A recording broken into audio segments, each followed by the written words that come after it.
Padre nuestro,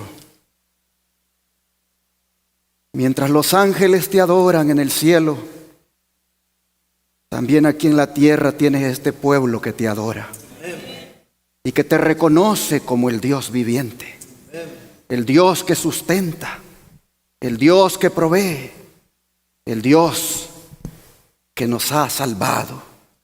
Oh Dios, tú eres digno de toda alabanza. Y este pueblo vino a eso, a alabarte y exaltarte. De manera que al hacerlo, dirígenos para que lo hagamos de tal forma que tu nombre sea glorificado.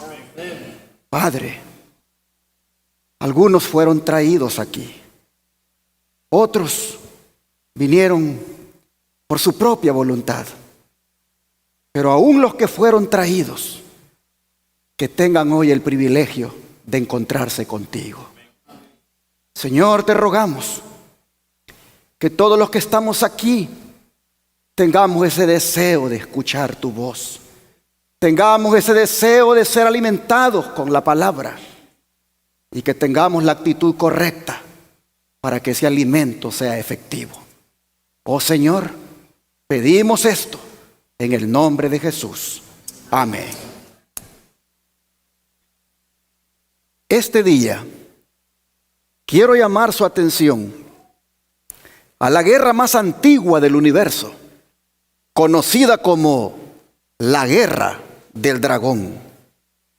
Este será el estudio número 41 del seminario profético La Revelación de Jesucristo. En este tema, usted va a mirar que el dragón hace la guerra en 4 grandes frentes o campos de batalla. El primer campo de batalla es el cielo. El segundo es Belén y Jerusalén. El tercero es Europa. Y el cuarto es cualquier lugar del mundo donde se encuentre el remanente de Dios. También usted va a mirar que aunque el pueblo de Dios en su lucha contra la confederación del mal ocupa el protagonismo central la mayor parte del tiempo, los líderes en el conflicto son Cristo y Satanás. Así lo dice Apocalipsis 12, versículos 7 y 8. Abramos la Biblia, por favor. Apocalipsis 12, versículos 7 y 8. Y la Escritura dice: después hubo una gran batalla en el cielo.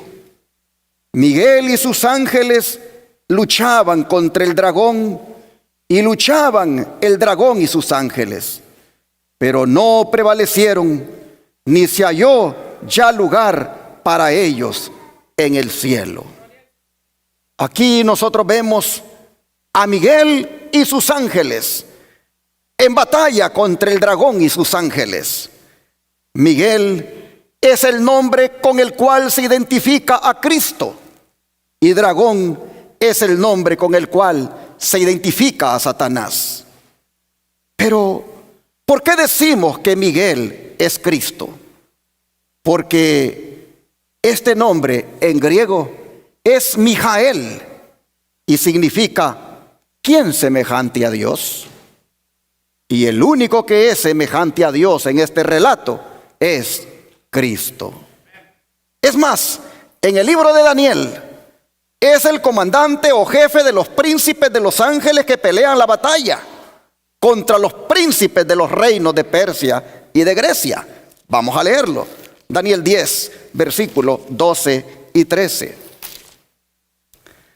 Daniel capítulo 10, versículo 12 y 13.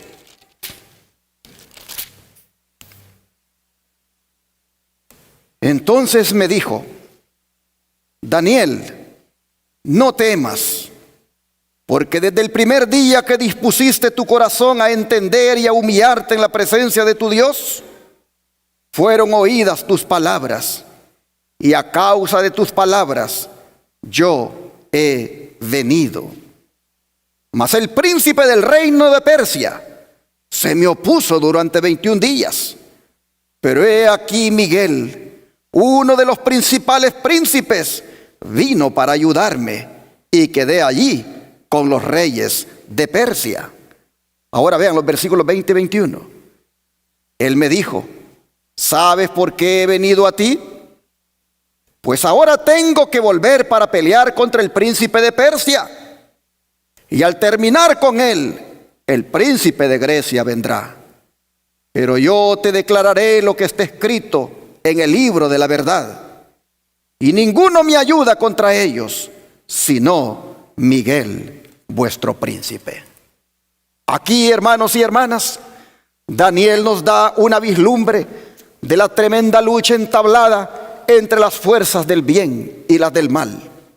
Los poderes del mal luchaban para dominar la mente de Ciro, rey de Persia, durante 21 días, mientras Daniel estaba afligido y suplicaba.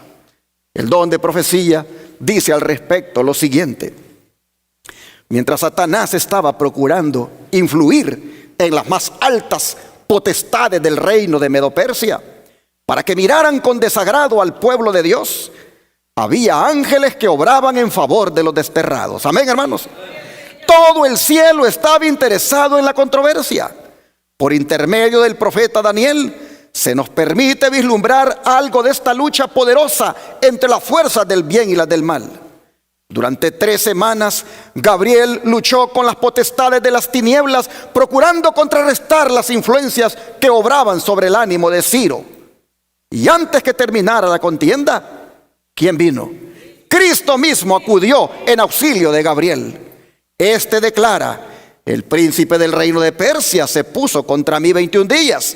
Y he aquí Miguel, uno de los principales príncipes, vino para ayudarme y yo quedé allí con los reyes de Persia. Así es, gloria al Señor. Gloria al Señor, hermanos, porque Miguel en esta declaración es Cristo. Y Cristo vino en auxilio de Gabriel. Nunca olvidemos esto, hermanos. Nunca olvidemos esto, que Miguel siempre aparece en el conflicto donde esté involucrado el pueblo de Dios, y aparece para defenderlo, hermanos. Lo que está implícito en este versículo 21 que leímos es que tenemos a alguien que lucha por nosotros. Oh, podemos parecer humildes y podemos parecer débiles aquí en la tierra, pero en los cielos tenemos al más poderoso representante de todos. Y Él aparece, Él interviene para defender a su pueblo. La interpretación de que Cristo o Miguel es el jefe principal de los ejércitos celestiales también es sustentada por lo que dice el libro de Judas, versículo 9. Les invito a abrir allí el libro de Judas, versículo 9. Allá cerca del Apocalipsis tenemos el libro de Judas, y el verso 9 nos dice lo siguiente: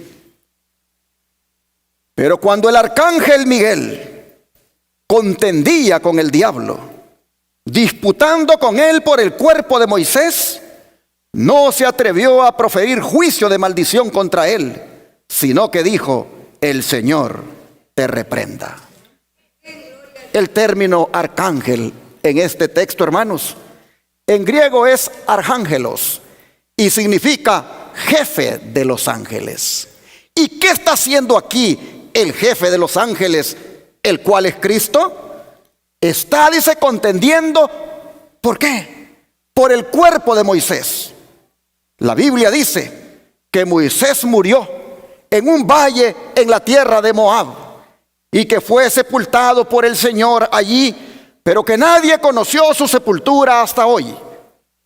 Pero Judas ahora revela que el cadáver fue objeto de disputa entre Cristo y Satanás, porque el diablo quería retenerlo en los lazos de la muerte, y con ese propósito resistió a Cristo. Pero los evangelios cuentan que un día Moisés apareció con Elías en el monte de la transfiguración, de manera que el Señor triunfó en la lucha contra el diablo y resucitó a Moisés, convirtiéndolo en la primera persona que fue objeto del poder resucitador de Cristo. El don de profecía dice: Moisés pasó por la muerte, pero Miguel descendió y le dio vida antes que su cuerpo viera corrupción. Satanás trató de retener ese cuerpo pretendiendo que le pertenecía, pero Miguel lo resucitó y lo llevó al cielo. El enemigo se quejó amargamente contra Dios, acusándolo de injusto al permitir que le fuera arrebatada su presa. Pero Cristo no reprendió a su adversario, a pesar de que el siervo de Dios había caído como resultado de sus tentaciones. Mansamente remitió el caso a su padre, diciéndole: el Señor te reprenda. Así, hermanos, en el libro de la historia de la redención, el don de profecía concuerda que el arcángel Miguel de Judas 9 es nada más ni nada menos que Cristo nuestro Señor. Pudiéramos seguir supliendo de más evidencias, pero el tiempo no nos da. Ahora, ¿te has preguntado por qué el dragón, símbolo de Satanás, decidió hacerle la guerra a Cristo en el cielo? Es más, ¿qué clase de guerra fue esa donde no se registra que hubiera pérdida de vidas ni armas convencionales? Y lo que es más, ¿no les parece a ustedes que la guerra estalló de una forma repentina? Apocalipsis no nos da ninguna causa o razón de la aparición de la guerra, pero el don de profecía sí. Dice: Satanás fue una vez un ángel a quien se honraba en el cielo, el que seguía en orden a Cristo. Su semblante, como el de otros ángeles, era benigno y denotaba felicidad. Su frente alta y espaciosa indicaba poderosa inteligencia. Su figura era perfecta y su porte noble y majestuoso. Pero cuando Dios dijo a su Hijo: hagamos al hombre a nuestra imagen, Satanás sintió celo de Jesús. Deseó que se le consultara acerca de la formación del hombre. Y porque esto no se hizo, se llenó de envidia, celos y odio. Deseó recibir los más altos honores después de Dios en el cielo. Primeros Escritos, página 145. Así que, hermanos y hermanas, el móvil de la guerra fueron los celos y la lucha por la supremacía por parte de Satanás. El que no se le consultara para crear al hombre lo llenó de envidia, celos y odio. Pero ¿por qué tenían que consultarle a él? ¿Acaso él era Dios? No lo era, pero pensaba que lo era. Así lo dice el profeta Ezequiel en el capítulo 28. Leamos ahí, por favor, Ezequiel capítulo 28. Ezequiel 28, verso 1 y 2 dice: vino a mí palabra de Jehová diciendo: hijo de hombre, di al príncipe de Tiro, así ha dicho Jehová el Señor, por cuanto se enalteció tu corazón y dijiste: yo soy un Dios, en el trono de Dios estoy sentado, en medio de los mares, siendo tú hombre y no Dios, y has puesto tu corazón como corazón de Dios. Aquí, hermanos, nosotros tenemos una figura de Satanás. Todos los intérpretes concuerdan que, si bien es cierto, existía una ciudad llamada Tiro, con un rey lleno de orgullo y arrogancia, aquí se habla del verdadero rey de Tiro, es decir, Satanás. ¿Por qué? Porque las declaraciones que están de los versículos 12 al 16 difícilmente se pueden aplicar a un rey literal de Tiro. Leamos esos versículos 12 al 16. Hijo de hombre, levanta endechas sobre el rey de Tiro y dile: así ha dicho Jehová el Señor, tú eras el sello de la perfección, lleno de sabiduría y acabado de hermosura. En Edén, en el huerto de Dios estuviste, de toda piedra preciosa era tu vestidura, de cornerina, topacio, jaspe, crisólito, berilo y ónice, de zafiro, carbunclo, esmeralda y oro. Los primores de tus tamboriles y flautas estuvieron preparados para ti en el día de tu creación. Tú, querubín grande, protector, yo te puse en el santo monte de Dios. Allí estuviste, en medio de las piedras de fuego te paseabas. Perfecto eras en todos tus caminos, desde el día que fuiste creado hasta que se halló en ti maldad. A causa de la multitud de tus contrataciones, fuiste lleno de iniquidad y pecaste.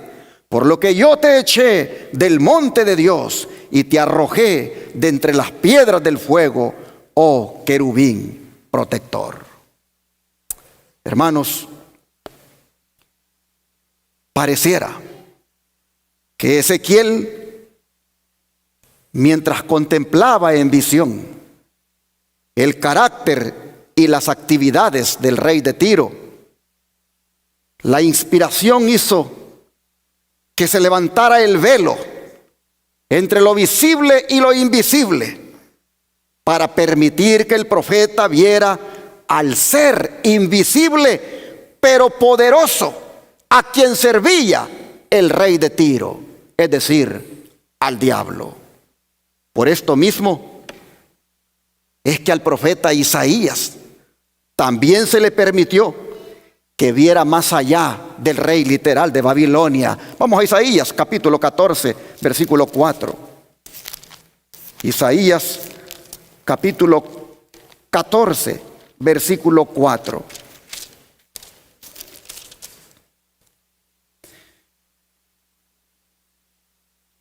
Pronunciarás este proverbio contra el rey de Babilonia y dirás: ¿cómo paró el opresor? ¿Cómo acabó la ciudad codiciosa de oro? Pero ahora vean los versículos 12 al 16. ¿Cómo caíste del cielo, oh lucero, hijo de la mañana? Cortado fuiste por tierra, tú que debilitabas a las naciones. Tú que decías en tu corazón: subiré al cielo, en lo alto junto a las estrellas de Dios levantaré mi trono, y en el monte del testimonio me sentaré a los lados del norte. Sobre las alturas de las nubes subiré y seré semejante al Altísimo. Mas tú, derribado eres hasta el Seol, a los lados del abismo. Se inclinarán hacia ti los que te vean, te contemplarán diciendo: ¿es este aquel varón que hacía temblar la tierra, que trastornaba los reinos? Así, hermanos, vemos que el mismo carácter y política de Satanás, simbolizado en Ezequiel por el rey de Tiro, era lo mismo que practicaba el rey de Babilonia, y se lo hace ver el Señor al profeta Isaías. Isaías nos dice aquí que el lucero de la mañana, o Lucifer, como también se le conoce a Satanás, aspiraba a ser semejante a Dios en posición. Sí, quería el poder, quería la gloria, quería ser como Dios en todo lo que era el poder y la gloria, pero no en su carácter. Él deseaba para sí mismo el homenaje que la hueste angélica solo rendía a Dios. Y aunque no era más que un ser creado, él pretendía el honor que solo se le debe dar al Creador.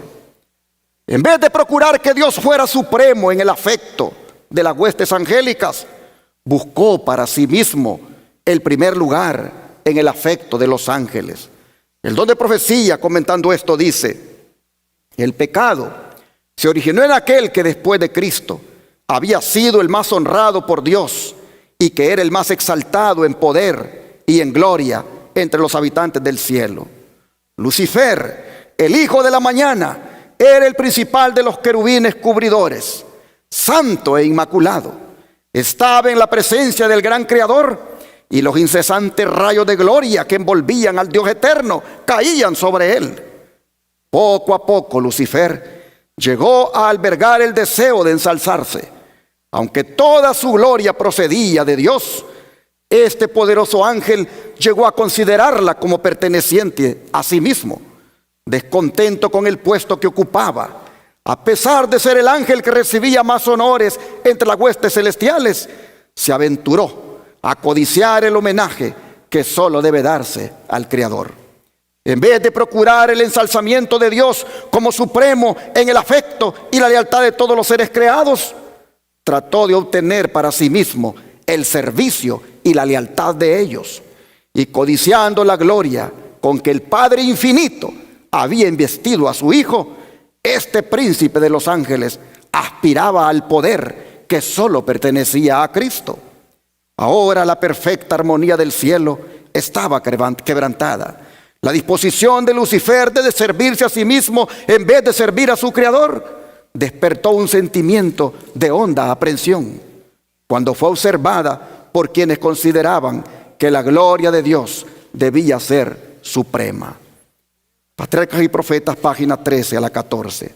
Noten ustedes, hermanos, todos los que miraban las pretensiones de Lucifer, todos los que veían sus sentimientos que expresaba, todos los que veían ahora su conducta, dice que sentían esa honda aprensión.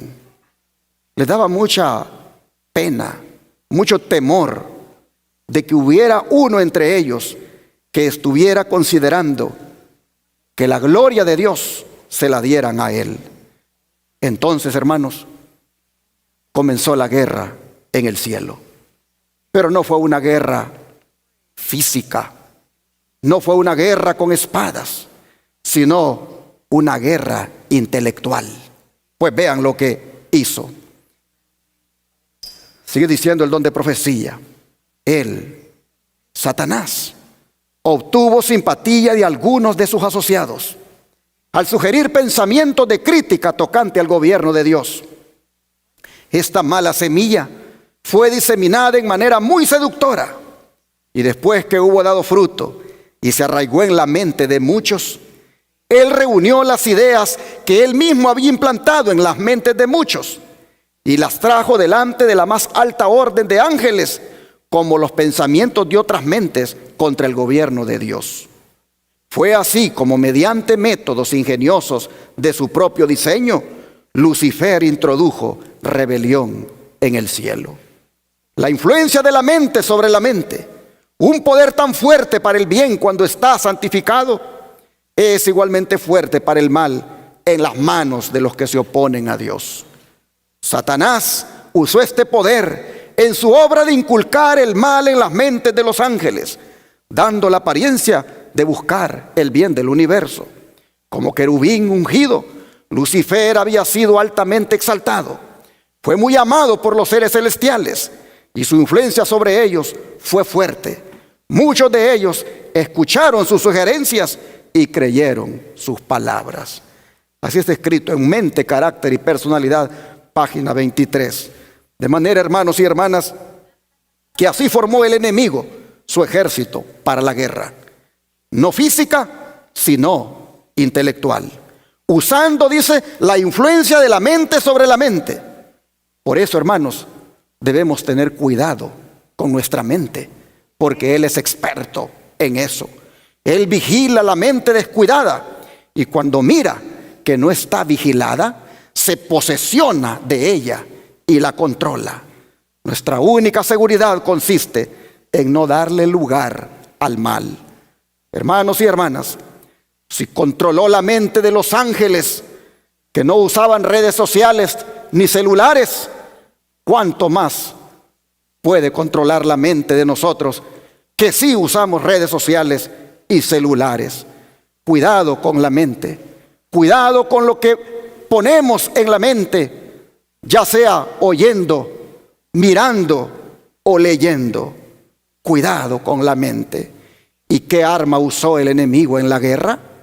No usó espadas. La guerra fue intelectual. La guerra fue mental. Pero la arma que usó, Jesús nos lo dice en Juan 8:44. Vea qué arma. Juan 8, versículo 44.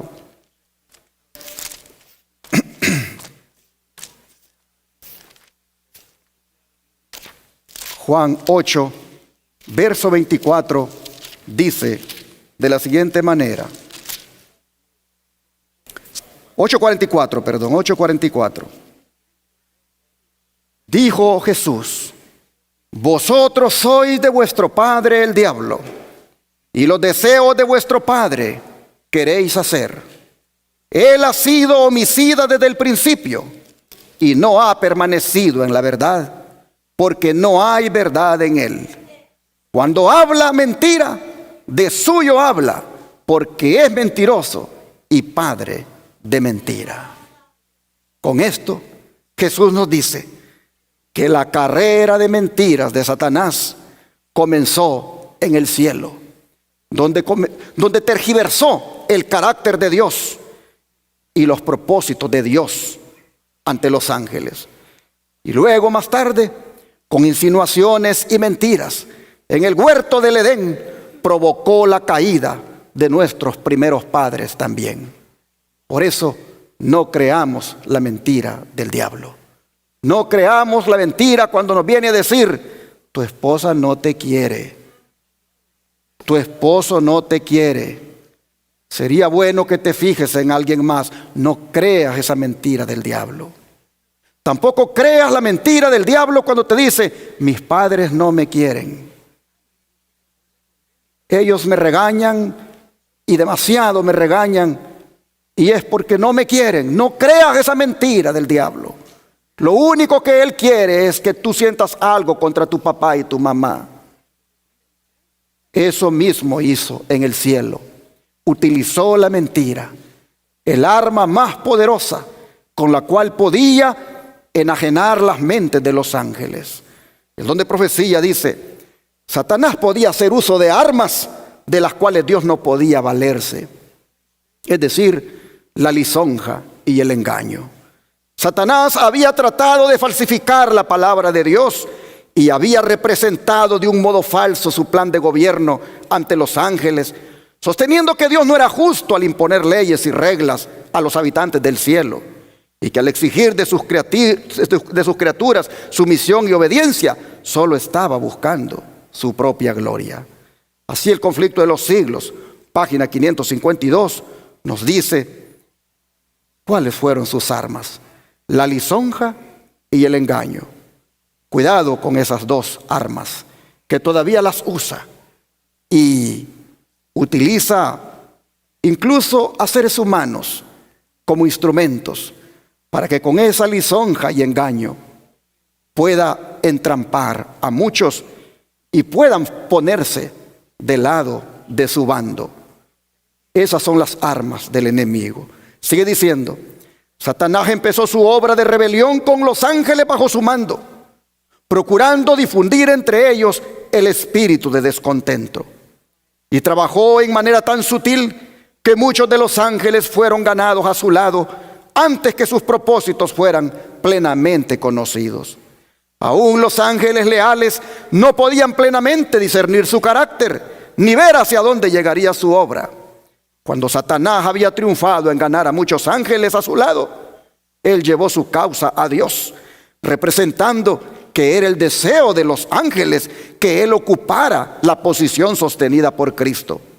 El mal continuó hasta que el espíritu de desafecto maduró en abierta rebelión.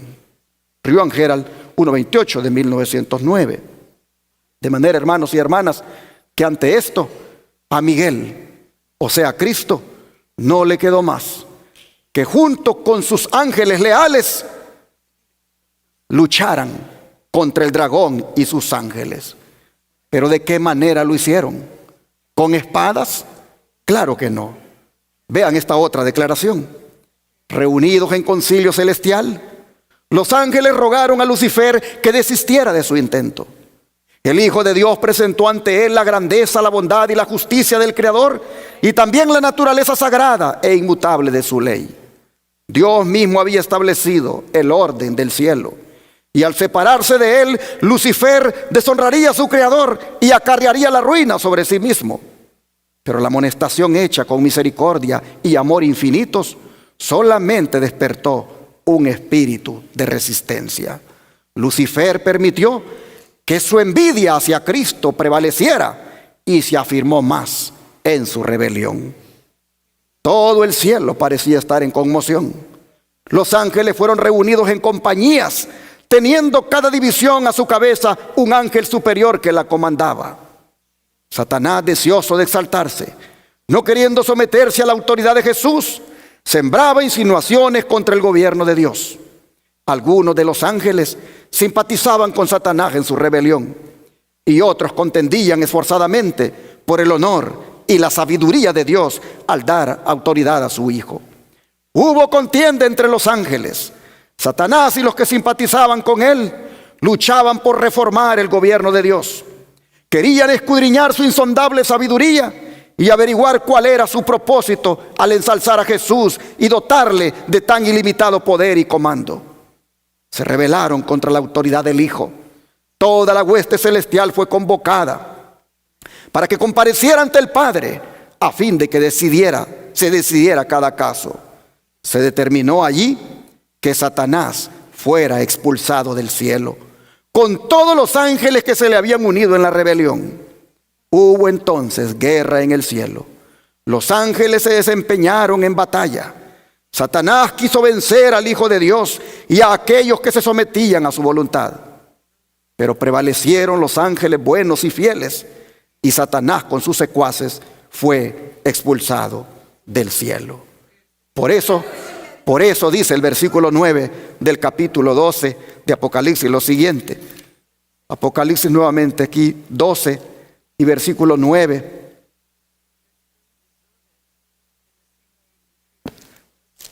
Apocalipsis 12, verso 9.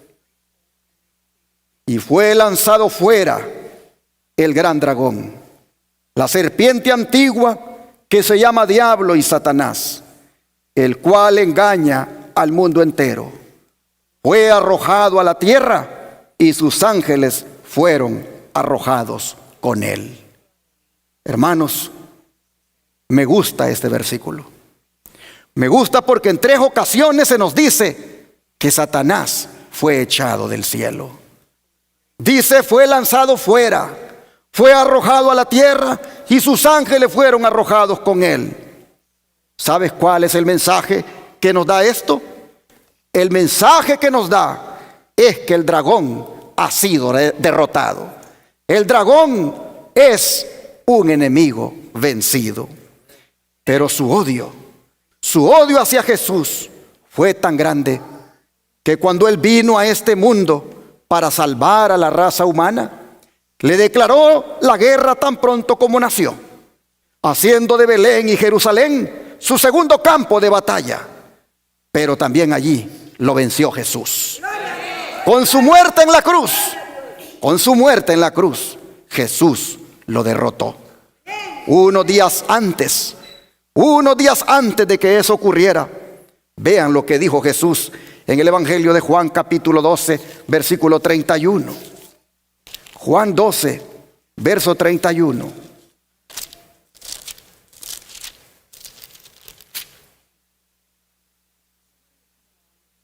Ahora es el juicio de este mundo. Ahora el príncipe de este mundo será echado fuera. ¿Por qué dice que sería echado fuera? ¿No acabamos de leer en Apocalipsis que fue expulsado del cielo cuando se rebeló allá? ¿Por qué entonces Jesús dice que será echado fuera ahora cuando Él está allá para morir? Hermanos y hermanas, es que todavía tenía acceso en algún lugar de los lugares celestiales. No en el santo monte de Dios, porque de allí fue echado, pero sí en algún lugar de los mundos no caídos. Allí, hermanos, él todavía tenía acceso. Allí dice la Escritura que un día llegó para acusar a Job. Pero ahora, hermanos y hermanas, se le estaba acercando su expulsión definitiva de todo lugar celestial. Pues no se nos olvide que arriba de nosotros hay 3 cielos: el atmosférico, el estelar y el celestial. Jesús no lo iba a echar del celestial porque de allí había sido echado ya, pero sí de ese segundo cielo, donde están los planetas, donde están los mundos no caídos, donde Él todavía podía llegar. Y en aquella reunión que Dios tuvo allí, se hizo presente para acusar a Job. Pero ahora en la cruz, cuando Cristo dijera consumado es, la expulsión de Satanás tendría lugar por segunda y última vez de todo lugar celestial. Pero hermanos, también cabe decir que cuando Cristo dijo que sería echado fuera, es que también sería echado fuera de todos los corazones que aceptaran a Cristo como su Salvador personal. Todos aquellos que aceptaran a Jesús como el Señor de su vida, no reinaría más en su corazón el enemigo, sino que reinaría Jesús. Pero esa aceptación de Jesús tampoco debía ser de una manera nominal, sino de hechos y en verdad. Pero sabes, hermano, hermana, ¿por qué Jesús tuvo tan grande autoridad para echar al diablo de los lugares celestiales? ¿Sabes por qué? Por lo que dice Juan 14, versículo 30. Juan 14, versículo 30.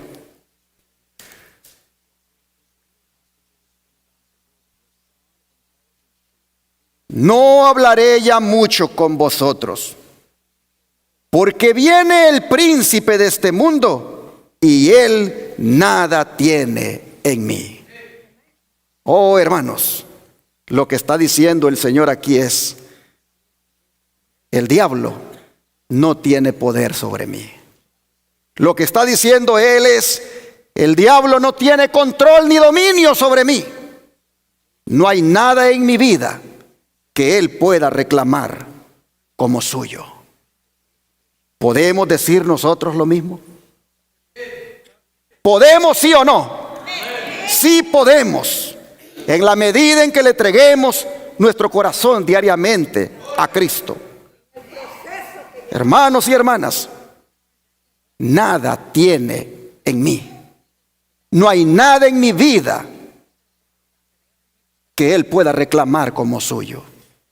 Por eso, hermanos, Él pudo echarlo cuando dijo consumado es, porque no tuvo nunca nada en la vida de Cristo. Nunca lo controló, nunca lo dominó, nunca tuvo poder sobre Él.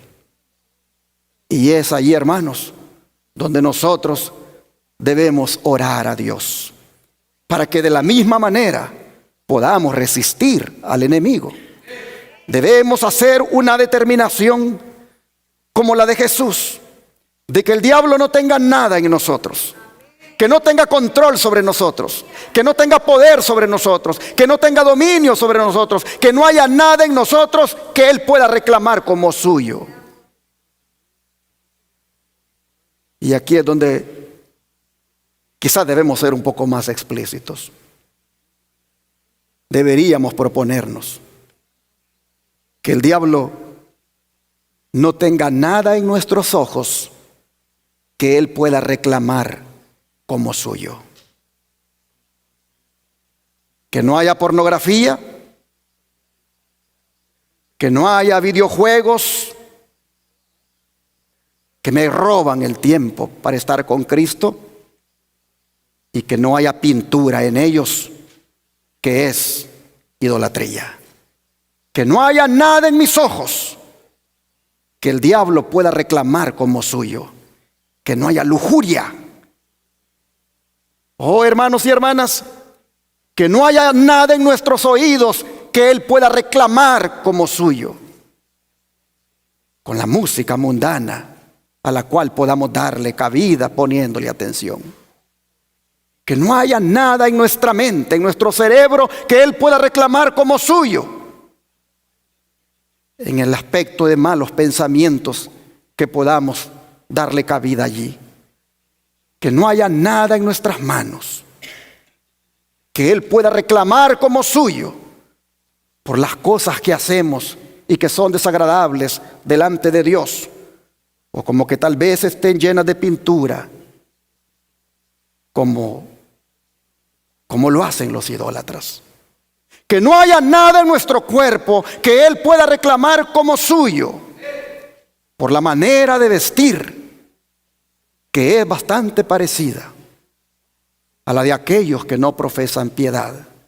Jesús dijo: el príncipe de este mundo será echado fuera, porque él no tiene nada en mí.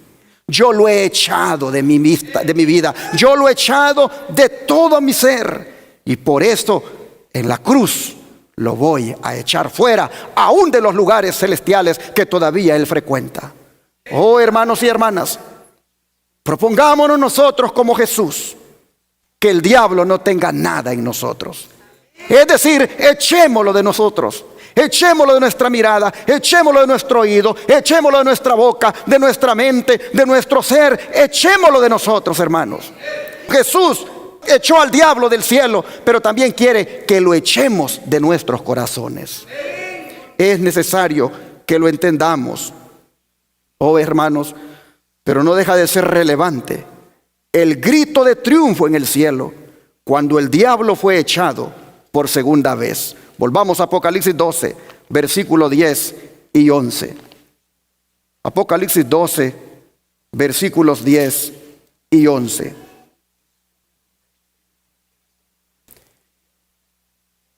Entonces oí una gran voz en el cielo que decía: ahora ha venido la salvación, el poder y el reino de nuestro Dios y la autoridad de su Cristo, porque ha sido lanzado fuera el acusador de nuestros hermanos, el que los acusaba delante de nuestro Dios día y noche. Y ellos le han vencido por medio de la sangre del Cordero y de la palabra del testimonio de ellos, y menospreciaron sus vidas hasta la muerte.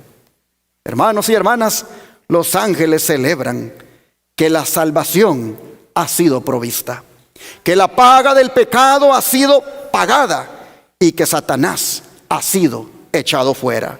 Y que hoy los hermanos, hoy los creyentes vencen por la sangre del Cordero. ¿A quién vencen? A Satanás. Vencen a Satanás en sus vidas, vencen a Satanás en relación al pecado, lo vencen por la sangre del Cordero. Hoy, hermanos y hermanas, los ángeles han cantado porque es echado fuera de los corazones de aquellos que permiten que Cristo gobierne en ellos. Oh, mis hermanos, el don de profecía dice así: Cristo inclinó la cabeza y murió, pero mantuvo firme su fe y su sumisión a Dios. Y oí una grande voz en el cielo que decía: ahora ha venido la salvación y la virtud y el reino de nuestro Dios y el poder de su Cristo, porque el acusador de nuestros hermanos ha sido arrojado, el cual los acusaba delante de nuestro Dios día y noche. Miren ustedes, dice que esto ocurrió cuando Cristo inclinó la cabeza y murió. Satanás, dice, vio ese día cuando Cristo murió, vio que su disfraz le había sido arrancado. Su administración quedaba desenmascarada delante de los ángeles que no habían caído y delante del universo celestial. Se había revelado como homicida. Al derramar la sangre del Hijo de Dios, había perdido la simpatía de los seres celestiales. Y desde entonces su obra sería restringida. Cualquiera que fuese la actitud que asumiese, no podría ya acechar a los ángeles mientras salían de los atrios celestiales, ni acusar ante ellos a los hermanos de Cristo de estar revestidos de ropa de negrura y contaminación de pecado. Estaba roto el último vínculo de simpatía entre Satanás y el mundo celestial. Oí de parte de los ángeles y de los santos redimidos exclamaciones de triunfo que resonaban como 10,000 instrumentos músicos, porque ya no se verían ellos molestados ni tentados por Satanás, y porque los habitantes de otros mundos quedaban libres de él y de sus tentaciones. Primeros Escritos, página 290, y antes la de Deseado de toda la gente, página 709, nos han mencionado que con justa razón los ángeles están alegres. Con justa razón los ángeles dan ese grito de triunfo, pero el gozo continúa en el versículo 12. Apocalipsis 12:12 dice: por lo cual, alegraos cielos y los que moráis en ellos. Ay de los moradores de la tierra y del mar, porque el diablo ha descendido a vosotros con gran ira, sabiendo que tiene poco tiempo. Hermanos y hermanas, había regocijo en el cielo, porque los ángeles y los habitantes de otros mundos sabían que Satanás estaba condenado por la victoria de Cristo en el Calvario. Pero hay un ay aquí, y ese ay es para la iglesia que todavía enfrentaría la guerra que el dragón le declararía. El diablo, airado por su derrota, en vez de sentir remordimiento y pesar por el mal, se sumerge más profundamente en la iniquidad y sigue adelante con una malignidad intensificada y renovada en sus esfuerzos por perseguir a la iglesia del Dios viviente. Y esto hizo, hermanos, de Europa su tercer campo de batalla. Al perseguir a la iglesia de los valdenses en Italia, a los hugonotes en Francia, y así a otros millones de cristianos a lo largo de 1260 años, como lo vimos en el estudio anterior. Pero nuevamente fue derrotado, porque Dios le dio sus alas de águila a la iglesia para que huyera al desierto, donde fue sustentada y librada de la furia del dragón. Solo que, como sabe que le queda poco tiempo, emprende su último ataque contra el remanente de la iglesia.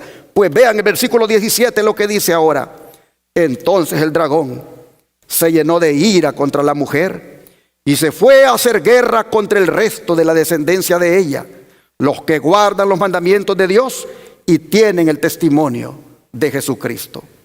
Así, hermanos, nosotros vemos el cuarto campo de batalla, es decir, todo lugar donde el remanente esté, donde el remanente de la iglesia exista. He llamado remanente porque la mayoría de la iglesia ha apostatado. Pero vean cómo es identificado el remanente: como que guarda, ¿qué cosa? Los mandamientos. Oh, el hecho de que el remanente sea identificado de esta manera, ¿qué nos dice? Nos dice, hermanos, que los mandamientos de Dios estarán especialmente en pugna, en la lucha entre el dragón y la iglesia. El dragón ha procurado cambiar el cuarto de esos mandamientos, y es porque los santos están guardando todos los mandamientos de Dios que el dragón les hace la guerra. En este cuarto campo de batalla, él está enfrascado en esta hora, pero todavía no ha sacado toda su artimaña y toda su maldad. Y sin embargo, ya está buscando hacer la vida imposible del remanente que guarda los mandamientos de Dios. El don de profecía dice que en este texto que hemos leído de Apocalipsis 12:17, vemos que no es la verdadera iglesia de Dios la que hace guerra contra los que guardan los mandamientos de Dios y tienen el testimonio de Cristo Jesús. Más bien, dice, es el pueblo que anula la ley, que se ubica del lado del dragón y persigue a quienes vindican los preceptos de Dios. Science of the Time del 4/22/1889. ¿Quién es, hermanos y hermanas? El que se pone del lado del dragón. ¿Quién es esta iglesia que hace la guerra al remanente? Dice que es el pueblo que anula la ley. Este no es otro que el que dirige la Roma papal. Él está utilizando diferentes tácticas, las mismas que usó en la Edad Media, las mismas que usó cuando Satanás hizo de Europa el campo de batalla y lo usó como instrumento. Las mismas estrategias ha de usar en el tiempo del fin en contra del remanente que guarda los mandamientos de Dios. Este es el líder que anula la ley de Dios, y este es el que ha inculcado al mundo entero el anulamiento de la ley de Dios al sustituir el mandamiento del sábado, cuarto mandamiento de la ley de Dios, e introducir un día de reposo falso como es el domingo. ¿Y cuáles serán las tácticas que el don de profecía dice que utilizará al hacerle la guerra al remanente? Dice: los que honran el sábado de la Biblia serán denunciados como enemigos de la ley y del orden, como quebrantadores de las restricciones morales de la sociedad, y por lo tanto causantes de anarquía y corrupción, que atraen sobre la tierra los altos juicios de Dios. Sus escrúpulos de conciencia serán presentados como obstinación, terquedad y rebeldía contra la autoridad. Serán acusados de deslealtad hacia el gobierno. Los ministros que niegan la obligación de observar la ley divina predicarán desde el púlpito que hay que obedecer a las autoridades civiles porque fueron instituidas por Dios. En las asambleas legislativas y en los tribunales se calumniará y condenará a los que guardan los mandamientos. Se falsearán sus palabras y se atribuirán a sus móviles las peores intenciones. A medida que las iglesias protestantes rechacen los argumentos claros de la Biblia en defensa de la ley de Dios, desearán imponer silencio a aquellos cuya fe no puedan rebatir con la Biblia. Aunque se nieguen a verlo, el hecho es que están asumiendo actualmente una actitud que dará por resultado la persecución de los que se niegan en conciencia a hacer lo que el resto del mundo cristiano está haciendo y a reconocer los acertos hechos en favor del día de reposo papal, el día domingo. Los dignatarios de la iglesia y del Estado se unirán para hacer que todos honren el domingo, y para ello apelarán al cohecho, a la persuasión o a la fuerza. La falta de autoridad divina se suplirá con ordenanzas abrumadoras. La corrupción política está destruyendo el amor a la justicia y el respeto a la verdad. Y hasta en los Estados Unidos de la libre América se verá a los representantes del pueblo y a los legisladores tratar de asegurarse el favor público, doblegándose a las exigencias populares por una ley que imponga la observancia del domingo. La libertad de conciencia, que tantos sacrificios ha costado, no será ya respetada. En el conflicto que está por estallar, veremos realizarse las palabras del profeta: airóse el dragón contra la mujer, y se fue para hacer guerra contra el residuo de su simiente, los que guardan los mandamientos de Dios y tienen el testimonio de Jesús. Así el conflicto de los siglos, hermanos, en la página 650, nos menciona las tácticas que usará ese pueblo que anula la ley con el poder del dragón en contra del remanente, de los que guardan los mandamientos de Dios. El sábado vendrá a ser esa piedra de toque. Cómo la lucha se va a centrar en esa ley de Dios, en esos mandamientos de Dios, que el remanente de la iglesia todavía destaca por alto y los guarda. Sigue diciendo el don de profecía que aquí se encuentra en esa manera de levantar los 10 mandamientos, se encuentra la línea de distinción entre los que adoran a Dios y los que adoran a la bestia y reciben su marca. El gran conflicto gira en torno a los mandamientos de Dios y los requerimientos de la bestia. Es por los santos estar guardando todos los 10 de los mandamientos que el dragón les hace la guerra. Si bajaran la norma y se dieran las peculiaridades de su fe, el dragón quedaría tranquilizado. Pero ellos excitan su ira porque se han atrevido a levantar el estandarte y desplegar su bandera en oposición al mundo protestante que se encuentra adorando la institución del papado el día domingo. Testimonios, tomo 1, página 223. Así que, hermanos y hermanas, por desplegar la bandera del sábado es que el remanente es perseguido por el dragón y su agente.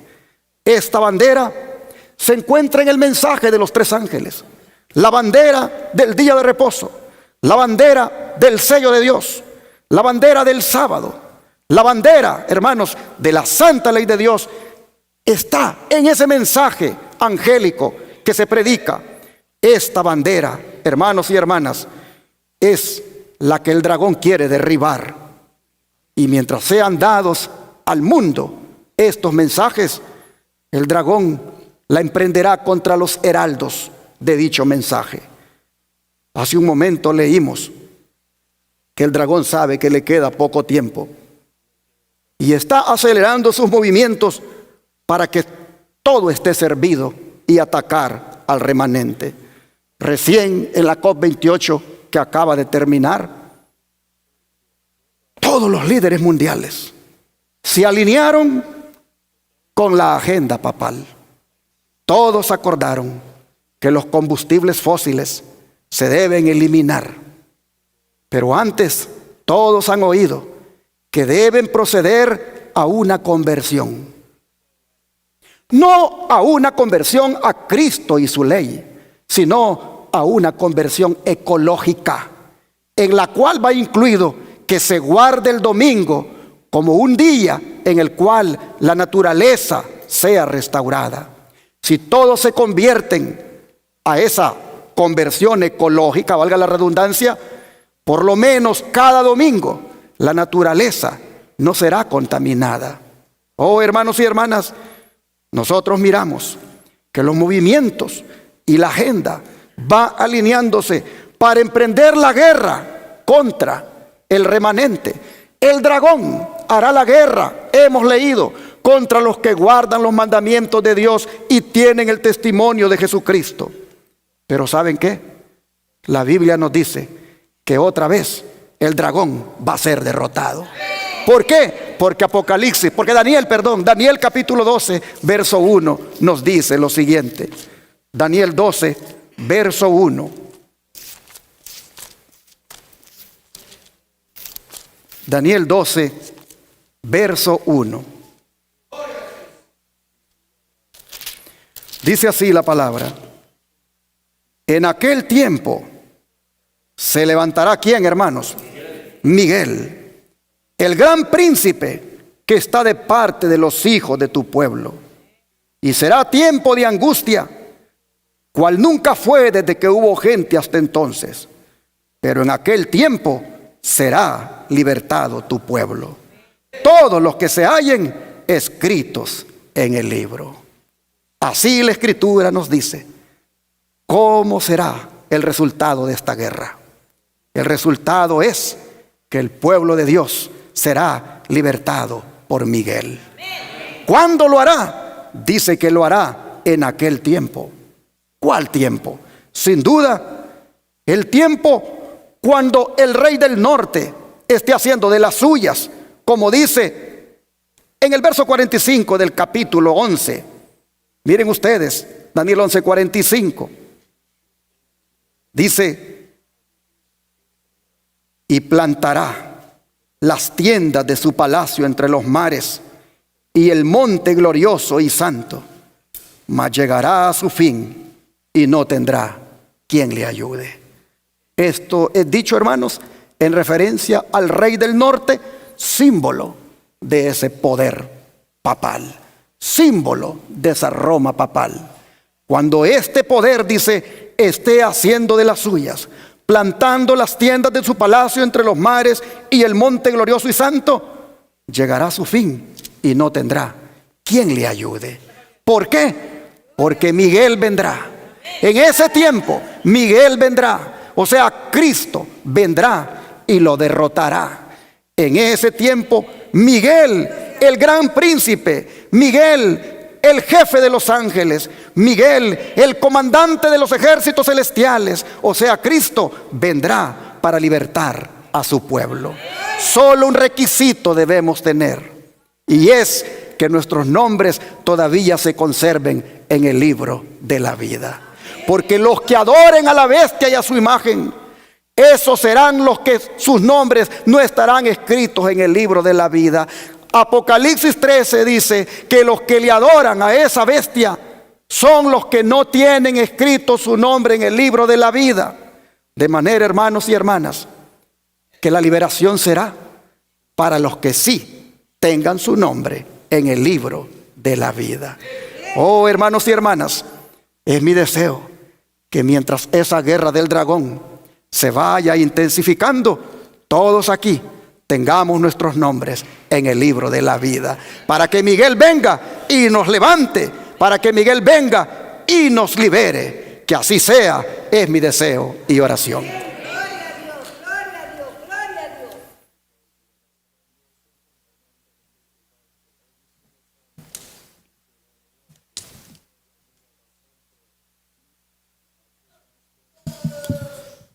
Ahora, hermanos, puestos de pie, entonaremos el himno 378.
ese himno es un himno de batalla. Ese es nuestro himno de guerra. El himno dice que vayamos firmes y adelante, sin temor, porque Jesús nos mira. El himno dice que Jesús es un jefe soberano. El himno dice que Jesús es nuestro adalid. El himno dice que Jesús es el gran jefe que marcha siempre en pos. Así que ante la guerra que se ha de volver encarnizada en contra del remanente, no olvidemos siempre lo que este himno dice, que nuestro soberano jefe, que nuestro jefe supremo, que nuestro adalid, Él irá delante de nosotros. Solamente entreguémonos a Él cada día, solamente rindámonos, solamente hagamos un compromiso serio de no claudicar, de no darle la espalda, de no negarlo, sino más bien confesarlo delante de los hombres. Vamos a orar, ¿qué les parece? Amén. Amado Padre, así como el himno dice, así, Señor, queremos avanzar firmes y adelante, con esa fe puesta en ti, con esa mirada que no la quitamos de ti, con esa confianza de que en medio de la prueba, que en medio de la dificultad, tú allí vendrás a pelear por nosotros. Señor, te rogamos que todos aquí, como el diablo fue echado ya de los cielos, también lo echemos de nuestra mente, de nuestra mirada, de nuestro oído, de nuestra boca, de nuestro corazón. Que lo echemos de nosotros, que podamos llegar a decir como Cristo, que el diablo nada tiene con nosotros. Oh Padre, pedimos que nos hagas victoriosos, pedimos que en la sangre del Cordero seamos más que vencedores, pedimos que en la sangre de Cristo venzamos a Satanás y sus tentaciones cada día. Te lo pedimos en el nombre de Jesús. Amén.